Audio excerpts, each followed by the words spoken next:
Vous vous souvenez quand j'ai dit que j'allais arrêter de scroller, que j'allais arrêter de passer du temps à regarder la vie des autres et que j'allais arrêter d'éviter de vivre la mienne? Eh bien, je l'ai vraiment fait.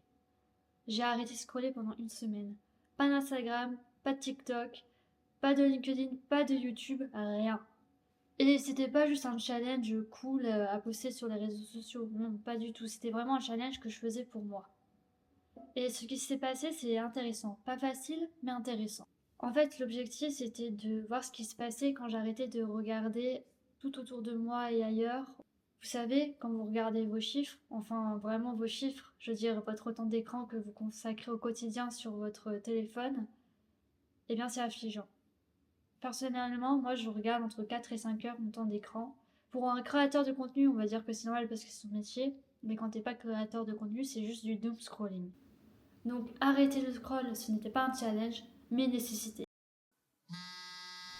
Jour 1, 9 heures du matin, je me réveille. Et mon premier réflexe, c'est de vérifier mon téléphone, juste un automatisme, comme respirer.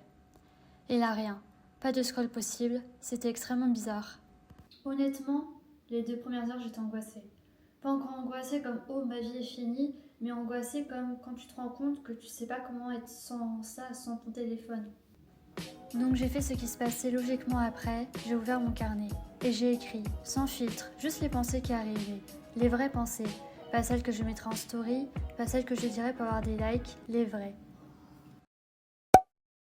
Les jours suivants, j'ai commencé à vraiment créer, pas pour Instagram, pas pour avoir un résultat parfait, juste créer. L'aquarelle, je n'en avais jamais vraiment fait. Mais en faisant cela, j'ai réalisé quelque chose. Pendant 1 heure, je n'ai pensé à rien d'autre qu'à ce que je faisais en ce moment. Pas à ma carrière manquante, pas à mes 30 ans, pas à comment je vais répondre à la question tu fais quoi. Juste à l'eau, les couleurs, le moment. J'avais trop envie de tester ça depuis super longtemps. En fait, c'est des crayons de couleur. Et apparemment, je pense que si vous mettez un petit pinceau, ça devient comme de l'aquarelle. Vous pouvez tester ça. Avant de le tester sur mon dessin, j'ai fait sur une petite feuille blanche pour voir ce que ça rend si je fais pas d'erreur quoi. Ouais, ça fonctionne, hein? Ouais, on va tester. Le coloriage était différent. C'était plus vide.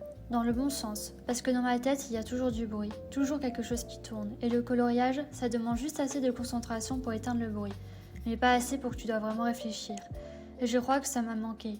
L'absence de bruit mental. Le scrapbooking, c'était plus personnel, parce que j'utilisais des photos dans un magazine qui me tenait vraiment à cœur, que j'avais choisi, et qui me faisait penser à ma vie, mes souvenirs. Et en réarrangeant ces photos, en créant des pages avec ces moments de vie, j'ai réalisé quelque chose.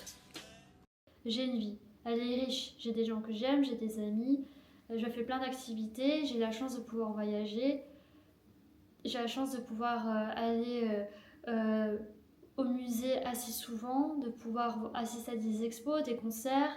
Et le scrapbooking, ça me l'a fait vraiment voir, pas juste de manière abstraite, mais de manière réelle et visuelle. J'ai aussi décidé de faire quelque chose de plus personnel, tenter de nouvelles coiffures, un nouveau maquillage que je ne prends jamais le temps de faire. Et là, j'ai réalisé quelque chose. Quand tu scrolles, tu vois une version filtrée des gens. Tout le monde a un look parfait, les maquillages sont impeccables, les coiffures sont instagrammables, toujours plus somptueuses les unes que les autres, et toi tu te dis pourquoi moi je n'y arrive pas. Mais quand tu fais ça vraiment pour toi, pas pour une photo, pas pour un filtre, c'est différent. C'est pas une performance, c'est juste toi qui prends soin de toi et qui kiffe juste pour le fun. Les 2 derniers jours, je n'ai pas vraiment fait d'activité créative, mais j'ai juste vécu le moment présent. Et c'est là que c'est devenu étrange.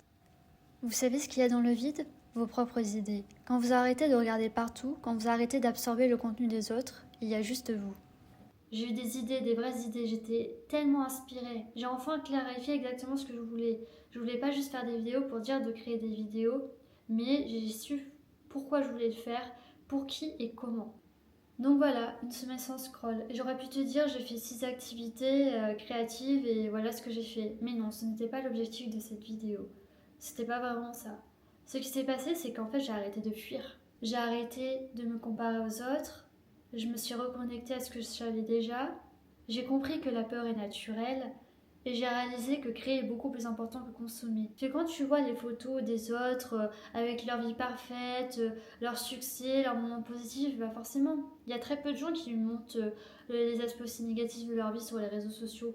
Parce qu'on a cette injonction que sur les réseaux sociaux, tout doit être parfait, tout doit être à la performance. On est le meilleur, on est la meilleure. On est à les plus beaux vêtements, on a les plus belles peintures, on a la plus belle déco, le plus beau corps, etc. Mais c'est pas la réalité. La réalité, c'est qu'on est des êtres humains et qu'on apprend et qu'on n'a pas forcément tous envie de performer dans tous nos aspects de la vie et qu'on a tous des vécus, des hauts et des bas et c'est tout à fait normal parce que c'est le cheminement de la vie. Il y a des jours où on va se sentir bien, il y a d'autres où on va se sentir mal et c'est ok. Une fois que tu sais que c'est la peur qui parle et pas la confusion, eh ben, tu essaies d'aller au-delà de cette peur et de continuer à avancer. Malgré l'ego qui crie dans tes oreilles, dans ta petite tête, non, ça va pas le faire, c'est une mauvaise idée, tu vois à l'échec ou je ne sais quoi. Non, il faut écouter au contraire la petite voix. Cette petite graine qu'on t'a plantée, ce petit rêve qu'on t'a planté depuis que tu es toute petit, bah, c'est pas pour rien qu'on t'a planté. C'est parce que tu as la capacité de le réaliser. Donc même si tu as peur, bah, faut y aller. Voilà, coûte que coûte et ne rien lâcher. Donc pendant une semaine, j'ai été créatrice et pas consommatrice de ma vie et j'étais vraiment hyper heureuse et épanouie. J'avais l'impression de me reconnecter à nouveau à moi. Même si mes créations n'étaient pas les plus belles, c'était pas l'objectif.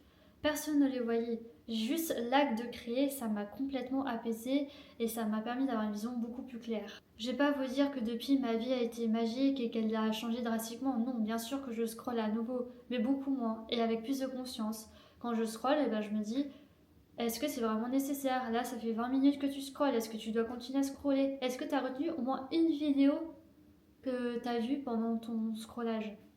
Et ben, franchement, dans la majorité des cas, je pense que vous êtes incapable de dire plus de 5 vidéos que vous avez vues. Et si vous êtes capable d'en citer une, bah franchement, bravo. Et les activités créatives, alors, bah oui, je les continue. Mais juste celles qui me font vraiment plaisir.